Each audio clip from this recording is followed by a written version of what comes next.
आज से करीब 20 साल पहले मनसा में रहने वाला अमरवीर चौहान आकर रहने लगा। अमरवीर के परिवार में उसकी वाइफ और उसकी 4 बेटियां 2 बेटे थे। अमरवीर कमाई के लिए जलेबी की दुकान चलाने लगा। अमरवीर के हाथों की जलेबी लोगों को इतनी पसंद आई कि दिन ब दिन उसका धंधा बढ़ने लगा और वो अच्छा खासा पैसा कमाने लगा। जलेबिया के साथ अब अमरवीर और भी मिठाइयाँ बेचने लगा था। तकरीबन 10-11 साल तक अमरवीर जलेबियाँ बनाकर खिलाता रहा लोगों को और उसकी जलेबी की दुकान टोहाना में काफी फेमस हो गई। अमरवीर की जिंदगी में सब कुछ ठीक चल रहा था, लेकिन इसी बीच अमरवीर की वाइफ की डेथ हो गई। अब अमरवीर पर उसके 6 बच्चे डिपेंडेंट थे। इसी बीच अमरवीर की दुकान पर एक बार एक तांत्रिक आया और उस तांत्रिक से अमरवीर ने बातचीत की। उस तांत्रिक की बातें अमरवीर को इतनी समझ आई कि अमरवीर 2 सालों तक कहीं गायब हो गया। उसने अपनी जलेबी की दुकान भी छोड़ दी और वो कहीं और जाकर रहने लगा।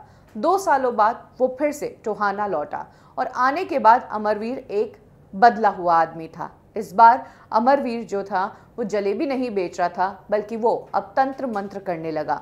अमरवीर ने टोहाना में ही घर लिया और घर के पास में ही उसने एक मंदिर बनवाया। इस मंदिर का नाम अमरवीर ने रखा बाबा बकलनाथ। कहा जाता है कि ये वही तांत्रिक है जिससे अमरवीर ने तंत्र विद्या सीखी और उसी बाबा के आशीर्वाद से अब अमरवीर जो है वो तंत्र मंत्र का धंधा करने लगा। उसने अपने घर के बाहर बोर्ड लगा दिया कि जिन लोगों को जीवन में शांति चाहिए, जिन लोगों को जीवन से दुख और प्रॉब्लम्स को दूर करना है, वो आकर मिले। अमरवीर अब लोगों की प्रॉब्लम्स तंत्र मंत्र से सॉल्व करने लगा था और इस धंधे में भी वो इतना माहिर साबित हुआ कि अक्सर उसके आश्रम पर भीड़ लगा करती थी। इसी बीच अमरवीर ने कुछ औरतें जो उससे मिलने आती थी, जो उससे अपनी प्रॉब्लम सॉल्व करवाने आती थी, तंत्र मंत्र के जरिए उन औरतों को नशे की गोलियां देनी शुरू कर दी। अमरवीर अपने यहाँ आने वाली हर एक औरत को एक स्पेशल चाय ऑफर करता।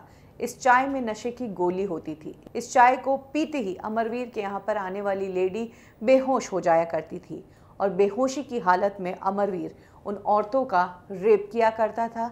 सिर्फ रेप नहीं, रेप करने के दौरान की वीडियो भी बना लेता था। इसके बाद अमरवीर उन महिलाओं को उस वीडियो को दिखाकर ब्लैकमेल करने लगा, उनसे पैसे ऐंठने लगा। अमरवीर ने ऐसा 1 नहीं, 2 नहीं, 3 नहीं, बल्कि 120 महिलाओं के साथ किया। 2017 में पहली बार अमरवीर के खिलाफ पुलिस कंप्लेंट हुई, जिसके बाद पुलिस ने जांच शुरू की। इसके बाद कुछ और महिलाएं आई, उन्होंने भी अमरवीर को लेकर सेम कंप्लेंट की कि नशे की हालत में अमरवीर ने उनके साथ भी रेप किया और रेप करने के बाद वीडियो बना दी और वीडियो से ब्लैकमेल करके पैसा ऐंठने लगा। जिसके बाद सालों से अमरवीर पर केस चल रहा था। अब फाइनली कोर्ट ने अमरवीर को 14 साल की सजा सुनाई है। अमरवीर इतने समय में जलेबी बाबा के नाम से मशहूर था और रिसेंटली जब इस जलेबी बाबा को 14 साल की जेल सुनाई गई तो फिर वापस इस जलेबी बाबा की कहानी मशहूर हो गई कि कैसे इस बाबा ने नशे की गोलियां देकर सीरियल रेप्स किए।